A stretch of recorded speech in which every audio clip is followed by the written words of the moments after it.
Good morning mga langga. Welcome back again in Black Knight Vlogs 2020. And today is 11:30. Ayan, 11:30 in the morning. So, ayan, 11:40 in the morning. So, I woke up very early kasi sinundo nga ako ng ng nurses sa ambulance dahil nga pumunta kami sa hospital dahil tinanggalan ako ng inoperation naman ako a little bit of yung skin. Kasi guys, may tumubo sa akin. I'm gonna show you. Ayan. So, ang daming tumutubo sa akin na they don't know what is this. Ayan. Look at that guys. Have you seen that? Ayan. So, ayan. Kaya na-confine ako for almost 1 week. Kasi naobserbahan nila yung health ko. Ayan. So, ang daming ang pangit ng balat ko. And then, nalaglag din kasi ako sa hagdan. Ayan. I was operated 2 months ago. Kaya tingnan nyo guys, magang-maga yung aking paa. Ayan. And then, nalaglag ako sa hagdan. That's why, yung inopera sa akin, bumuka siya ng konti doon sa pero madala daw sa therapy. Kapag hindi, ooperahan ako uli. Ayun. And, yan. So, when I reach home, pagbalik ko dito sa bahay, ayos na yung kwarto ko. Inayos na ni Angeline, this is my room. And look what she did. Ayan. Diba? Nilagyan niya pa ako dyan ng mga laruan niya. Ayan. And then, yan. Yan yung mga figurines na, may isa akong ditong box na maliit, na puro ganito siya. Mga collections na figurine na maliliit. Inayos niya. Hindi nilagay lahat kasi sobrang dami. Ayan, salamin ko yan, yung Polaroid na yan. And then, ayan, meron naman akong dumating na mga sulat galing sa hospital for 2026, yung 2 sobre na yan. Ayan, so look what she did in my room. Ayan, inayos niya lahat from the bags. Ayan, aking mga sapatos, ayan. O, diba halata na hindi maayos, mali yung kanyang pagkalatay. Halata siya, ayan. Dapat, para maayos. O, diba napansin nyo, guys? Parang ayan, ganyan siya dapat. Ko, guys, masila na ko pagdating sa yung pag-aayos ng mga gamit ba. So, ayan. So, kulang na sapatos dyan. Siguro nilinis niya, may kulang ako na isa. Ayan. And then dito, inayos niya rin. Ayan. Ito yung gusto ko. Ayan, mga rubber shoes. May kulang na isa dito. Tapos ito may isa dyan. Siguro nilinis niya. Kaya lang isa gamit ko. Ayan. So this is it. Mga namin. So, ng aircon. Ito yung mga gamit ko ng mga cream guys. Sa mga tumutubo sa akin ng mga mancha-mancha sa katawan. And alam mo yung pangit talaga ng balat ko now. And then this is ayan, mga inayos niya. And of course, this I'm using. Ayan, inayos niya. And so, andyan yung aking saklay. Ayan, so ito yung mga bandage na ewan ko bakit nilagay niya. Ito yung mga bandage ko. Yan, yung mga ginamit ko. Yan yung ginagamit ko ngayon. Ito yung mga bandage na linalagay ng nurse pag pumunta dito sa bahay. And of course, yan yung yung aking saklay. So, this is the cabinet. Nandyan yung mga gamit ko.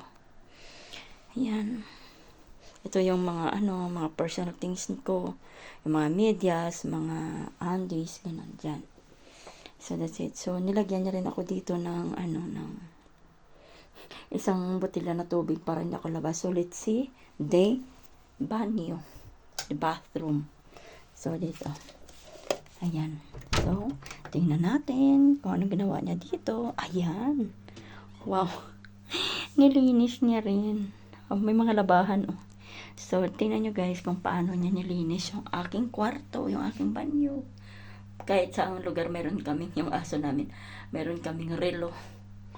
Para kapag pumupunta siya dito, pag nagbabanyo sa akin, may banyo naman siya anyway sa kabila, pero talagang mas preferred niyan dito sa akin.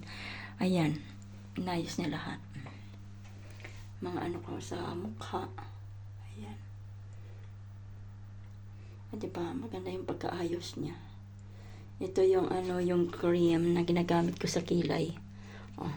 lagi ko sinasabi sa kanya, pag nag-ayos siya, kailangan yung mga, halimbawa, yung mga marka niya or mga names is nakalabas siya lagi para alam namin kung ano yun, para mabilis ng pagkuha pag kailangan.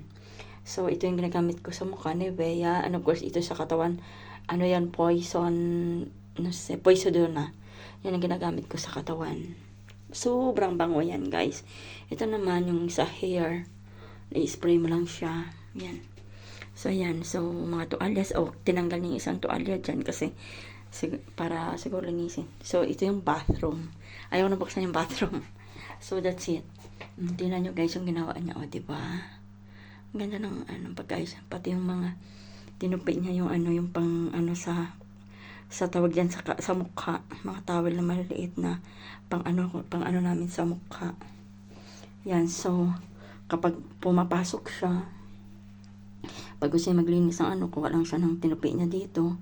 And then, pagkagamit niya, kailangan ilagay niya doon uli. Para lang kahit isa o dalawang beses lang gamitin. Sinasabi ko sa kanya is para labhan ka agad. So, that's it. So, ayan na. Halatang pumunta siya dito. From now, gagamitin ko tong isa. So, madali lang maubos. And then, there, yung mga perfumes niya. Siya, mga perfume niya, nilagay ko na sa banyo niya, binalik na dito. Ayan. Ayan, di ba? Hindi lang maayos yung pagkalagay ng anak ko. Ayan. Mga perfumes niya. And of course, yan, mga perfumes.